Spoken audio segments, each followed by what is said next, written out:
નમસ્કાર, ઇવનિંગ રિપોર્ટમાં આપનું સ્વાગત છે। હું છું પંકજ શર્મા। શરૂઆત મહત્વપૂર્ણ ખબરથી। જૂનાગઢમાં ગિરનાર પર્વત પર ધજા લગાવતા વિવાદ થયો છે। ઓગઢ શિખર પર ધજા લગાવતા વિવાદ થયો છે। આ ધજા લગાવતા નાથ સંપ્રદાયના સાધુ સંતોમાં ભારે રોષ છે।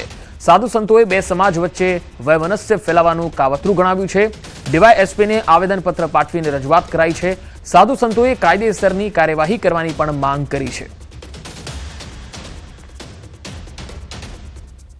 वहाँ पर कुछ असामाजिक तत्वों द्वारा ध्वजारोपण किया गया है और उन्होंने इसको मतलब के अपने कब्जे में लेने की या जिस भी प्रकार से कहें कि कुछ नवनिर्माण करने की कोशिश की है, जो यहाँ पर सरकार की तरफ से मनाही है।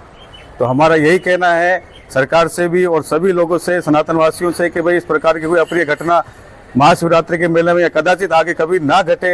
કે જે આ ઉપદ્રવ અને ઉશ્કેરવાના પ્રયાસો ચાલી રહ્યા છે એ પણ જ્યારે મહાશિવરાત્રિનો આ મેળો માથા પર છે અને એના વચ્ચે આવી રીતે આવા કૃત્યો કરીને લોકોને ઉશ્કેરીને કાંઈ અસમંજસ થાય અથવા કાંઈ બીજો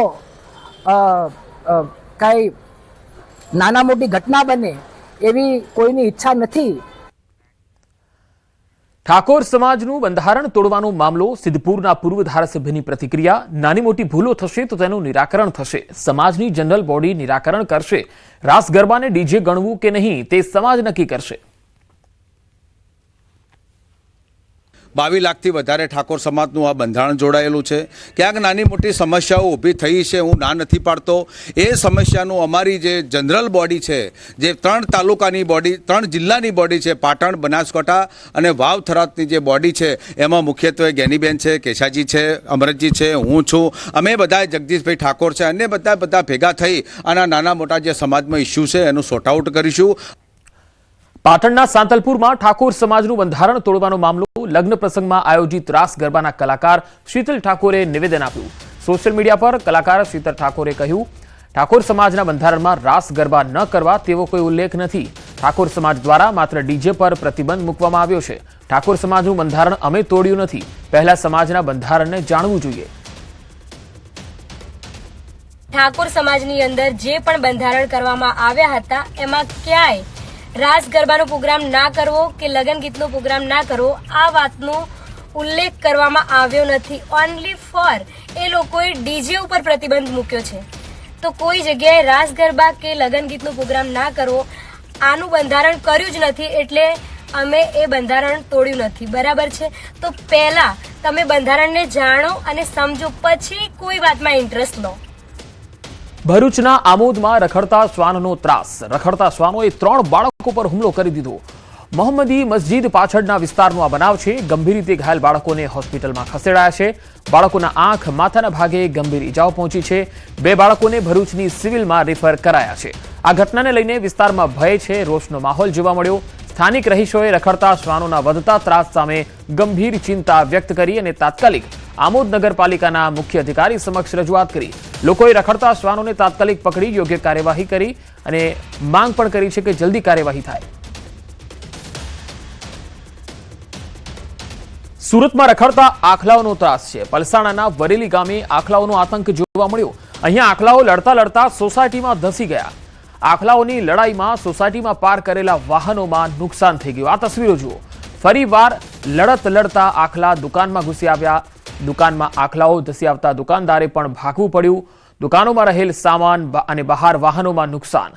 આખી ઘટના સીસીટીવીમાં કેદ થઈ છે।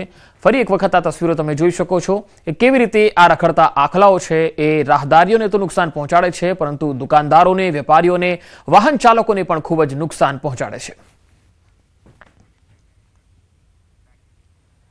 બનાસકાંઠાના ધાનેરામાં તળાવો ઊંડા કરવાના આયોજન માટે બેઠક મળી। ધારાસભ્ય માવજીભાઈ દેસાઈની અધ્યક્ષતામાં બેઠકનું આયોજન થયું।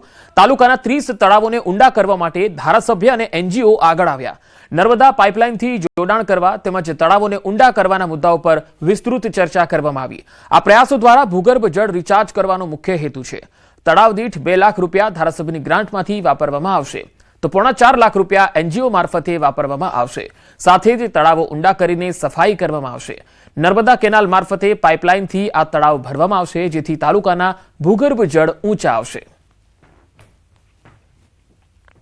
અમે લગભગ 4.5 થી 4 લાખ રૂપિયા ખોદકામ માટે અમે ખર્ચ કરીશું અને એમાં ધારાસભ્યશ્રી છે એમની ગ્રાન્ટ પણ આવશે અને બાકી ગામની ભાગીદારી જે માટી ઉપાડવાનું કામ છે ગામ લોકોને ગામની તૈયારી તો ઘણી સારી છે એ લોકો કદાચ મારા ખ્યાલથી ખોદકામ માટે પણ વધારે ખર્ચ કરે એવું અત્યારે તો લાગી રહ્યું છે અને કરવું જ જોઈએ કેમ કે તળાવો અમે તો એને ધરતીની રક્તવાહિની કહીએ છીએ જેટલા તળાવો ઊંડા થશે પાણી ભરાશે અને તળાવ જળ એટલે આપણું ભૂગર્ભ જળ રિચાર્જ થશે તો મહત્તમ ખેડૂતોને ફાયદો થશે.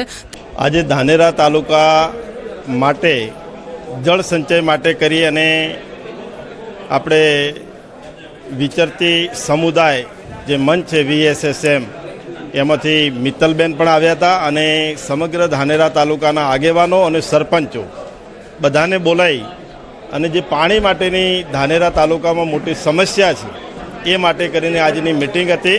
એમાં બહુ જ ફાયદો થવાનો કેમ કે જો 800થી મોડીને 1000 તળ જે ફૂટી જાયેલું છે એ જો તળાવોમાં જે પાણી ભરાશે એનાથી તળ ઊંચા આવશે અને બોર રિચાર્જ જેવો પણ કામ કરવો પડશે. સરપંચશ્રીઓને પણ કહું છું અને જે આ જુબેશ બેને જે મિત્તલબેને જે આ કાર્ય કર્યું છે એ શ્રેષ્ઠ અને સર્વશ્રેષ્ઠ છે એ બદલ ધારાસભ્ય સાહેબનો પણ આભાર, બેનનો પણ આભાર.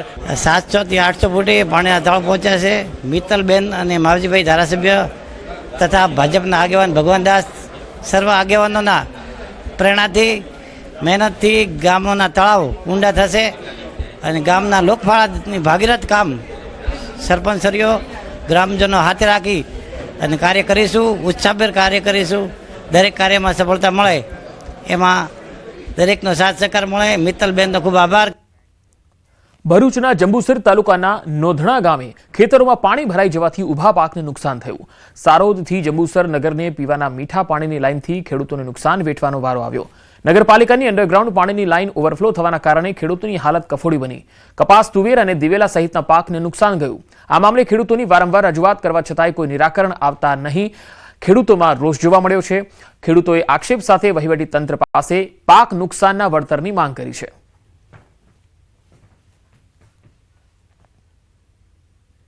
નગરપાલિકાવાળા અંડરગ્રાઉન્ડ છે પાઇપલાઇન દબાવેલી હતી એમાંથી અમુક અંતરની અંદર કુંડા મૂકેલા છે. એ કુંડા છે તે ઓવરફ્લો થવાથી આ બધું પાણી છે તે આ બધી જમીનોની અંદર ઘૂસી ગયેલું છે. સુરત સહિત દક્ષિણ ગુજરાતની સુગર મિલોમાં આ વર્ષે શેરડીનું પિલાણ વહેલું બંધ થવાની સ્થિતિ સર્જાઈ છે. સુરત શહેરને અડીને આવેલા ગ્રામ્ય વિસ્તારોમાં શેરડીના ઉત્પાદન ઘટવાથી તેની સીધી અસર સુગર ઉદ્યોગ પર પડી. આ વર્ષે ગણદેવી સુગરે 10.98% રિકવરી સાથે પ્રથમ સ્થાન મેળવ્યું, જ્યારે ચલથાણ સુગર 10.09% રિકવરી સાથે અંતિમ સ્થાને છે. ખેડૂત આગેવાન જયેશ પટેલે જણાવ્યું છે કે 2 લાખ એકર જમીન અસરગ્રસ્ત થવાતા શેરડીનું ઉત્પાદન ઘટ્યું છે અને સાથે ગ્લોબલ વોર્મિંગની અસર પણ જોવા મળી, જે ખેડૂતો માટે ચિંતાજનક બાબત છે. શહેરીકરણને કારણે લગભગ 2 લાખ એકર જમીન તમે જુઓ તો ઓલપાડ હોય, કામરેજ હોય, પલસાણા હોય, સાથે ચોર્યાસી હોય, બારડોલી સુધી 2 લાખ એકર જમીન તમે જુઓ તો એને થઈ ગઈ છે નોન એગ્રીકલ્ચર થઈ ગઈ છે. એટલે ઉપજાઉ જમીનો જે રીતે શહેરીકરણમાં ગઈ છે એને કારણે શેરડીનું વાવેતર ગયું છે અને એની સીધી અસર ઉત્પાદન પર પડી છે. સાથે ગ્લોબલ વોર્મિંગને કારણે જે શેરડીનું ઉત્પાદન એકરે 45-50 ટન થતું હતું આજે ઘટીને એવરેજ 22 થી 25 ટન થઈ ગયું છે. ગીરના સાવજને હવે નવું સરનામું મળ્યું. વર્ષોની પ્રતીક્ષા બાદ પોરબંદરનો બરડા ડુંગર સિંહોના સુરક્ષિત આશરા તરીકે સજ્જ થયો. બરડા વન્યજીવ અભયારણ્યમાં જંગલ સફારીનો પ્રારંભ થયો. 192 ચોરસ કિલોમીટરમાં ફેલાયેલું આ જંગલ હવે સવાર સાંજ પ્રવાસીઓના ઉત્સાહથી ગુંજી ઉઠશે. અહીંની સમૃદ્ધ જૈવ વિવિધતા અને જળચર પક્ષીઓનું આગમન પ્રકૃતિ પ્રેમીઓ માટે એક અદ્ભુત લહાવો છે. તો પ્રવાસીઓની સુવિધા માટે વન વિભાગે તાલીમબદ્ધ ગાઈડ પણ તૈયાર કર્યા છે, જે વન્યજીવોની સાથે દુર્લભ ઔષધીય વનસ્પતિઓનો પણ પરિચય કરાવશે. બરડા જંગલ સફારીની મોજ માણવા માટે આવેલા. ખૂબ જ સારો એક્સપિરિયન્સ રહ્યો. ખૂબ જ સારી સુવિધાઓ છે, ખૂબ જ સારા કર્મચારીઓ અને સ્ટાફ છે. બહુ જ મજા કરી. જંગલમાં ઘણા અલગ અલગ જાતના પ્રાણીઓ, પક્ષીઓ, ઘણું બધું જોવા મળ્યું. એટલા અનુભવી હોય છે કે તમને દરેક પ્રાણીની ઊંડાણથી વિશેષતા આપે છે. એ સાથે સાથે હરેક વૃક્ષની પણ તમને વિશેષતા આપે છે. કયું વૃક્ષ ઔષધિમાં વપરાય છે, કઈ ઔષધિ બને છે, કઈ રીતે ઉપયોગ કરાય, એ પણ ઊંડાણથી માહિતી આપે છે. અમને બહુ જ મજા આવી અને અમે એમની પાસેથી ઘણું બધું શીખ્યા. વન્ય પ્રાણીનું સંરક્ષણ પણ બરડા અભયારણ્યમાં ખૂબ સારી રીતે પોરબંદર વન વિભાગ અને ગુજરાત સરકાર દ્વારા કરવામાં આવી રહ્યું છે, જેના પરિણામે આવનારા સમયમાં અહીં મુલાકાત લેતા ટુરિસ્ટને વધુ રોમાંચક વાઇલ્ડલાઇફનો અનુભવ થઈ શકશે. કચ્છના ગૌરવ સમાન છારી ઢંઢને હવે આંતરરાષ્ટ્રીય સ્તરે રામસર સાઇટ તરીકેની માન્યતા મળી. નળ સરોવર, થોળ, ખીજડીયા અને વઢવાણા બાદ ગુજરાતની આ 5મી અને કચ્છની પહેલી રામસર સાઇટ બની છે. 227 ચોરસ કિલોમીટરનું વેટલેન્ડ સાઇબેરિયા અને યુરોપથી આવતા હજારો યાયાવર પક્ષીઓ તેમજ હેણોતરો અને રણ લોમડી જેવા દુર્લભ વન્યજીવોનું આશ્રય સ્થાન છે. આ વૈશ્વિક દરજ્જો મળવાથી હવે અહીં પ્રકૃતિ સંરક્ષણના કામો તેજ થશે અને ઇકો ટુરિઝમને મોટો વેગ મળશે. જે રિઝર્વ રામસર સાઇટ જાહેર થયો છે તેનાથી લોકલ પબ્લિકને ખૂબ જ ફાયદો થશે અને ટુરિઝમને વેગ મળશે. મારું એ માનવું છે કે આ ગવર્મેન્ટ થોડીક પોલિસીસ જે છે એ ટુરિસ્ટ ફ્રેન્ડલી બનાવે તો આપણા જે લોકલ ટુરિઝમ છે એને વેગ મળશે. તો પક્ષીઓના બારેમાં મને બહુ ઘણું નોલેજ છે. તો અહીંયા જે રામસર સાઇટ થઈ છે એ અમારા માટે બહુ સારું કહેવાય છે. અમારા 8-10 ગામ છે એને માટે ટુરિઝમ વધશે, પછી એ બધું એ સારું રહેશે. નખત્રાણા તાલુકાના જે ફુલાઈ ગામની નજીક આવેલું છે છારીઢંઢ, જે સ્વર્ગ સમી જગ્યા છે, તેને રામસર સાઇટનો દરજ્જો મળ્યો છે. તો અમે સૌ સ્ટાફ અને તમામ આજુબાજુના કોમ્યુનિટીવાળા માણસો બહુ ખુશ છીએ અને આ જે પળ છે અમારા માટે એક બર્થડે સેલિબ્રેટ કરતા હોઈએ એ પ્રકારનો અમારા તમામ વન વિભાગમાં અને આજુબાજુમાં વસવાટ કરતા તમામ માણસોમાં ખુશીનો માહોલ છે. ત્યારે ભાવનગરના બગદાણામાં કોળી યુવક પર માર મારવાનો મામલો. જયરાજ આહિર સહિત 4 આરોપીઓના જામીનને લઈ મહુવા કોર્ટમાં સુનાવણી થઈ. નવનીત બાલધિયાએ જામીન અરજી સામે કોર્ટમાં વાંધા અરજી રજૂ કરી. મહુવા કોર્ટમાં રજૂ કરી છે વાંધા અરજી. જામીન અરજીનું જજમેન્ટ પેન્ડિંગ છે. આવતીકાલે ચુકાદો છે. અગાઉ 8 આરોપીઓ જેલ મુક્ત થયા છે, જેને લઈ હાઈકોર્ટમાં પિટિશન દાખલ કરવામાં આવશે એવું નવનીત બાલધિયાએ જણાવ્યું. તો આજરોજ બંને પક્ષે જે કાંઈ પણ બચાવ પક્ષ હોય કે પછી મૂળ ફરિયાદી તરફે નવનીતભાઈ હોય, તો અમારી ટીમે લીગલ ટીમે દ્વારા જે કાંઈ પણ આરોપીઓ હતા તેનો પોતાનો રોલ હતો એના બેઝ ઉપર માન્ય સુપ્રીમ કોર્ટ અને હાઈકોર્ટના જજમેન્ટ મૂક્યા હતા અને બચાવ પક્ષે પણ પોતાની રજૂઆત કરી હતી. હવે માન્ય મહુવાના ડિસ્ટ્રિક્ટ જજ સાહેબે 7 તારીખે ઓર્ડર ઉપર રાખ્યું છે, તો આ 7 તારીખે કાલે જોઈએ શું થાય છે. ગુજરાત હાઈકોર્ટના કડક આદેશ બાદ બરોડા ડેરીના નિયામક મંડળની ચૂંટણીની તારીખ જાહેર કરાઈ, જેમાં 18 માર્ચે ચૂંટણી યોજાશે તેવી અધિકારીઓએ હાઈકોર્ટમાં એફિડેવિટ કરી અને જાણકારી આપી. ફેબ્રુઆરી મહિનાથી ચૂંટણી પ્રક્રિયા શરૂ થશે. ચૂંટણીની તારીખ જાહેર થતા સાવલીના ધારાસભ્ય કેતન ઇનામદારે પ્રતિક્રિયા આપી. તેમણે કહ્યું કે ડેરીમાં વહીવટદાર ન આવે અને વહેલી તકે ચૂંટણી થાય તે માટે નિયામક મંડળ દ્વારા હાઈકોર્ટમાં પીઆઈએલ દાખલ કરવામાં આવી હતી. તેમણે કાચી મતદાર યાદી, ઠરાવ પ્રક્રિયા અને પેટા નિયમોના દુરુપયોગ અંગે ગંભીર આક્ષેપો કર્યા. આ સમગ્ર ચૂંટણી પ્રક્રિયા પર તેમની પૂરેપૂરી નજર રહેશે અને લાખો પશુપાલકોના હિતમાં ઇતિહાસમાં ન થાય તેવી પારદર્શક ચૂંટણી યોજાય તે જરૂરી છે. સાથે જ હાઈકોર્ટના આદેશને શિરોમાન્ય ગણાવ્યો.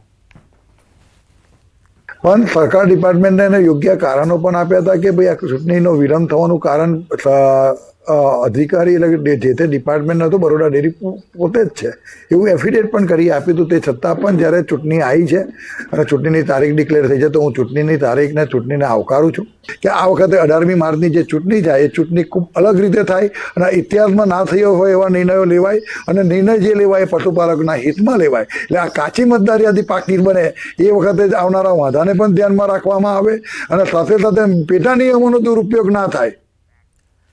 અમદાવાદમાં એકલ દોકલ લોકોને નિશાન બનાવી લૂંટ અને હુમલાની ઘટનાઓને અંજામ આપતી ટોળકી ઝડપાઈ છે. સોલા પોલીસે 3 શખ્સોની ધરપકડ કરી છે. વૈષ્ણોદેવી સર્કલ પાસે 2 દિવસ પહેલા થયેલ જીવલેણ હુમલાની ફરિયાદ બાદ પોલીસે કાર્યવાહી કરી. સીસીટીવી ફૂટેજ અને બાઇક નંબરના આધારે તપાસ આગળ ધપાવી, જેમાં ખુલ્યું છે કે ફરિયાદી પર અબાવરૂ જગ્યામાં અચાનક હુમલો કરીને લૂંટ ચલાવી. પોલીસે દિનેશ ઉર્ફે કાવા, સૂરજ ડામોર અને પંકજ કટારાને ઝડપી લીધા, જે ત્રણેય મૂળ રાજસ્થાનના ડુંગરપુર જિલ્લાના રહેવાસી છે. હાલ અમદાવાદમાં પીજીમાં રહી મજૂરી અને રસોઈ કામ કરતા હતા.